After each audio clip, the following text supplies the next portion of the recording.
The American president has warned NATO that the military alliance faces what he called a very bad future if its members fail to help open the Strait of Hormuz. Viva! Está com o Expresso da Manhã. Eu sou o Paulo Baldaia.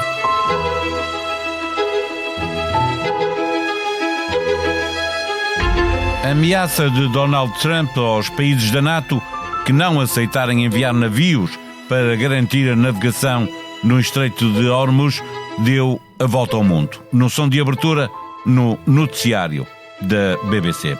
Mas também a reação coordenada dos países da Aliança, que fazem parte igualmente da União Europeia, se fez ouvir. Tanto mais que foi encabeçada pelos alemães, que fizeram saber que aquela guerra não era da Alemanha, nem de outro país europeu, Portugal incluído, garantiu o Ministro dos Negócios Estrangeiros, Paulo Rangel, em Bruxelas. Obviamente não há qualquer envolvimento neste conflito. A chantagem de Trump, ou ajudam ou a NATO vai passar um mau bocado, teve resposta à altura dos aliados europeus. Mas Trump, com a pedra no sapato, é imprevisível e não baixou o tom da ameaça. Também parece querer retaliar de alguma forma perante a óbvia oposição da China a uma operação conjunta para policiar o Estreito de Hormuz e fala em adiar uma cimeira que está prevista para o final do mês em Pequim. À procura de respostas para saber se tudo isto é um sinal de fraqueza, conversamos com Jorge Botelho Muniz, comentador de política internacional na SIC.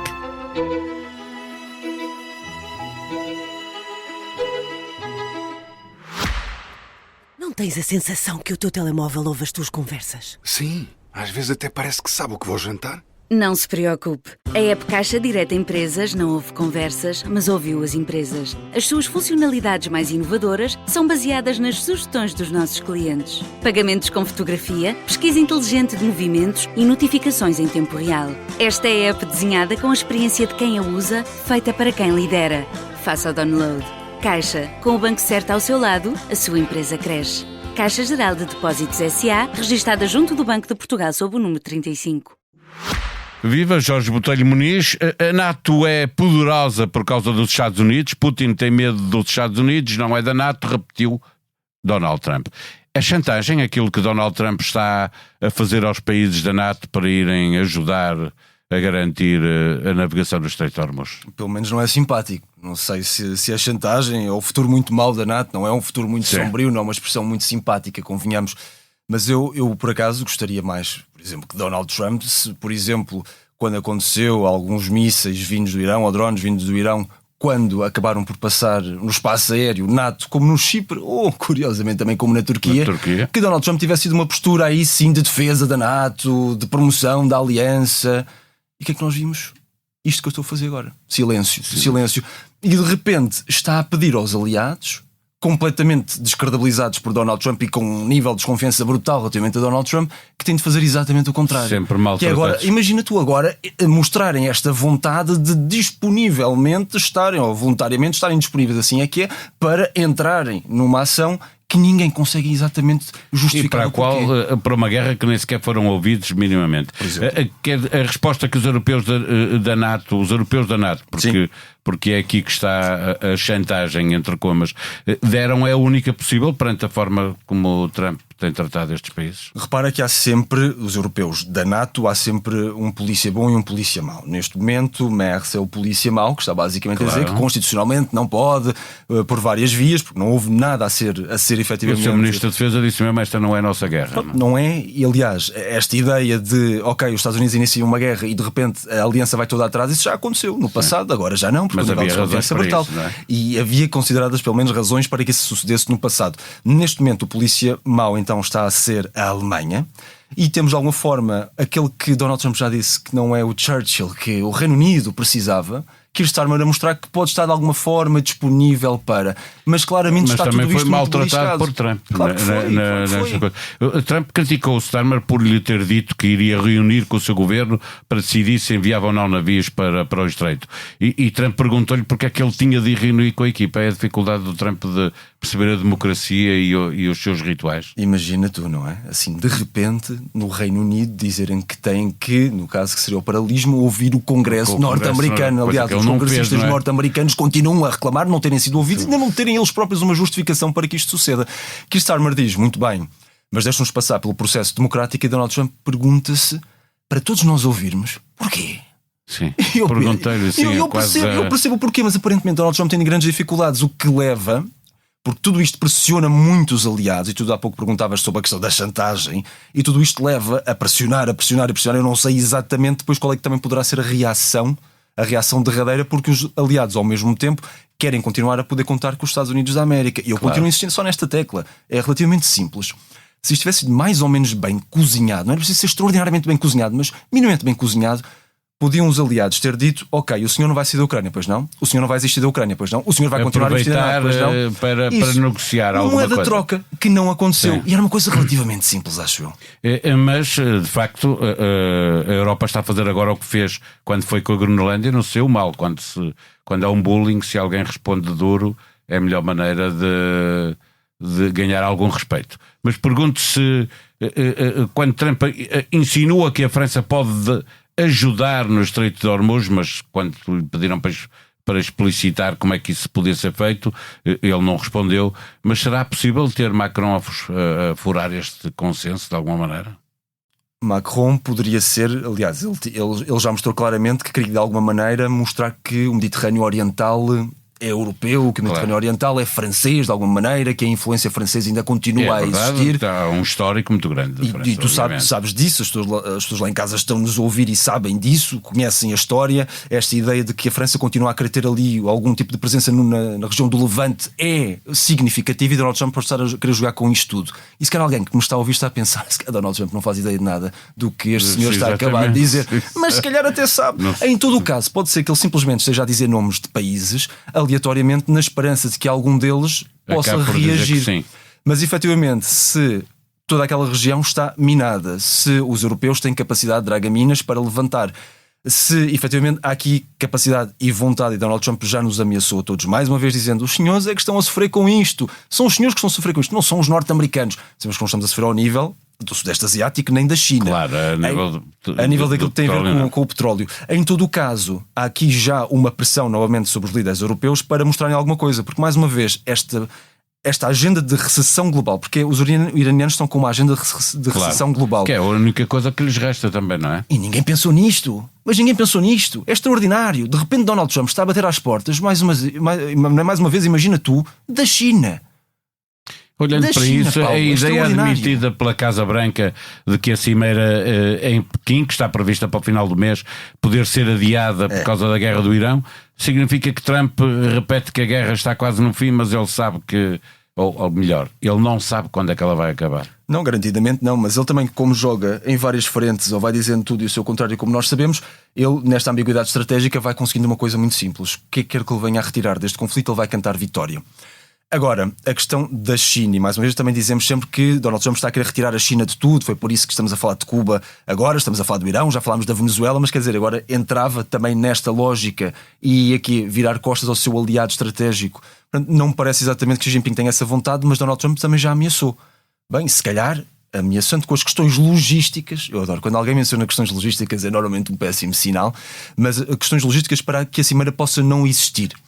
Eu fico a pensar do lado de Xi Jinping se ele realmente se sente pressionado e pensa, realmente agora os norte-americanos estamos a pressionar neste sentido. Não, será que quando foi as tarifas, foi o país que melhor lidou e reagiu porque tem essa capacidade. Que tem essa capacidade. Agora imagina tu, os Estados Unidos da América iniciam este conflito. Os próprios iranianos não sabem porque é que este conflito foi iniciado. Os aliados europeus não sabem porque é que foi iniciado. Os chineses agora estariam a ser levados para este conflito diretamente e seriam eles a ajudar a resolver este conflito. Seria absolutamente extraordinário. E já agora Donald Trump, como não tem mais nenhuma vantagem negocial, e é por isso que tu estás a mencionar isso, é muito curioso, ele diz, então se não querem, se não gostam, se não querem ser este ator global quando eu vos peço que sejam, então a cimeira vai ser cancelada. Eu fico a pensar, e os chineses estão extraordinariamente preocupados com isso, fico com dúvidas, confesso-te. Os chineses já na Guerra das Tarifas tinham do lado deles o facto de dominarem as terras raras, que são essenciais também para o esforço de guerra norte-americano e, portanto, Sim. ainda há muita coisa para acontecer. Mas regressando ao impacto que a retaliação iraniana tem no Estreito, com consequências económicas globais, Sim. porque há pouco estávamos a falar, é verdade que a Europa não está tão dependente do petróleo daquela zona, mas o petróleo, o preço depois marca para todo lado. Sim, e portanto as economias estão a sofrer com isso. Isto devemos esperar que o Irão empenhe ali todos os seus esforços, ou seja, já não vale a pena defender mais nada, é apostar tudo ali, porque haverá pressão para um dia haver negociações. Podemos continuar a querer olhar para os países do Golfo e a dizer, olha, passou um míssil, olha, atacaram mais um país do Golfo, olha, agora foi mais um aeroporto. Não é propriamente a arma estratégica de longo prazo do Irão. Os proxies, sabemos o que é que Israel está a fazer no sul do Líbano, precisamente para evitar que haja essa expansão. E no norte do Iraque também. E no norte do Iraque, portanto, o Irão está a ficar sem ferramentas para mostrar que realmente este conflito não pode se tornar local. A partir do momento em que este conflito se torna local ou regional, esse é o pior cenário para o Irão. Então os iranianos percebem que têm uma escapatória apenas, que é atacar o bolso de todos nós. Portanto, todos nós vamos sofrer com isto. Ninguém percebe exatamente porque é que estamos a sofrer com isto. Quer dizer, na perspectiva da reconfiguração do Médio Oriente ou do Grande Médio Oriente, todos nós percebemos o porquê de estarmos, mas o petróleo já subiu mais de 45% desde o início da guerra.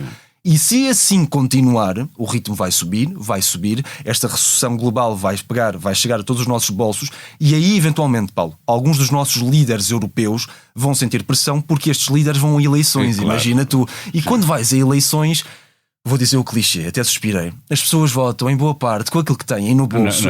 E como tu sabes, se isto continuar e se esta arma continuar a ser aplicada e o Irão vai continuar a querer aplicar esta arma, isso vai gerar muita dor, muito desconforto. Portanto, sim, o investimento do Irão vai estar neste campo. Agora a questão é, os Estados Unidos da América vão conseguir realmente ter os seus aliados a levar para lá uma boa parte da sua dimensão marítima, naval, para conseguir. Nada disso garante. Minas... E já agora, tens a questão das minas, tens a questão das seguradoras, tens a questão dos armadores. Ninguém tem confiança a passar naquele estreito, mesmo que de hoje para amanhã Donald Trump diga acabou-se a guerra. E ele já disse a todos nós, em particular aos armadores e aos petroleiros, disse o seguinte: os senhores deixem de ser, de alguma forma, mariquinhas, como usa um pouco esta direita que é muito próxima de Donald Trump. Deixem de ser mariquinhas, os senhores, e assumam o risco de passar no estreito. E eu pensei, de repente Donald Trump inicia este conflito com Israel, acontece o que toda a gente sabia que ia acontecer, não há nenhum plano B, nem C, nem D, e quem está a sofrer com isso diretamente, porque depois os petroleiros foram atacados, são vilipendiados e são, aliás, embaraçados por serem aparentemente pouco corajosos na sua ação de defender a economia global. Isto é absolutamente fantástico. Para fechar a nossa conversa, há pouco dizias, de repente Trump anunciará que ganhou a guerra e vai se retirar. É isso que devemos esperar, mas pergunto, como também tem eleições, quando terminar a guerra no Irão, porque será Trump a dizer que terminou, mesmo que não tenha vencido, não tenha cumprido todos os objetivos, vai virar-se para Cuba? Bem, ele já está virado para Cuba. Aliás, ele já tinha cortado a torneira há muito tempo para Cuba.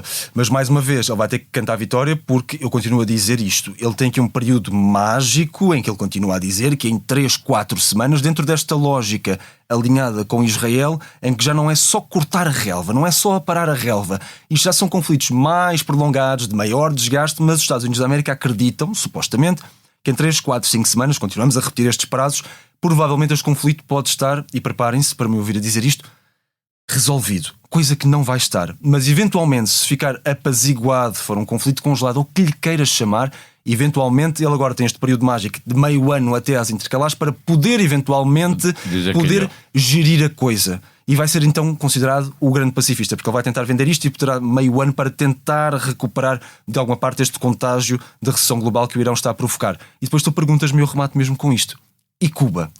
E eu pergunto-te, e a Groenlândia? E voltamos a esta espiral, mas mais uma vez te digo, a partir do momento em que na Estratégia de Segurança Nacional o hemisfério ocidental está toda a parte dos Estados Unidos da América, preparem-se todos os americanos, quer sejam do centro, do sul ou do norte, porque os Estados Unidos da América vão continuar a fazer o que querem no seu quintal, e este quintal aparentemente está mais aberto do que já alguma vez esteve para os Estados Unidos da América, segundo eles próprios. O que ganha Putin com a guerra no Irão e os eventuais benefícios serão duradouros?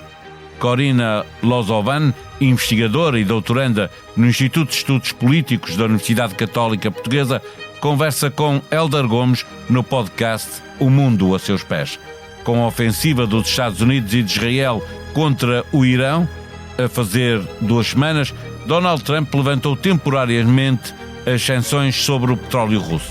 O presidente do Conselho Europeu, António Costa, criticou a decisão unilateral de Washington, que considerou muito preocupante por ter impacto na segurança europeia. A sonoplastia deste episódio foi de João Martins. Nós vamos voltar amanhã. Até lá, tenham um bom dia.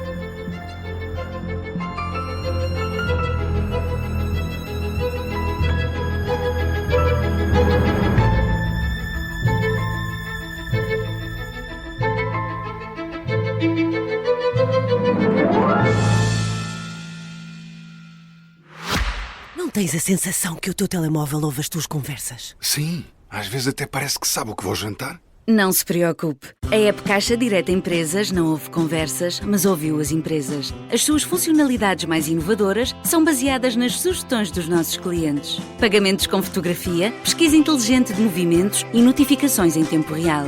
Esta é a app desenhada com a experiência de quem a usa, feita para quem lidera. Faça o download.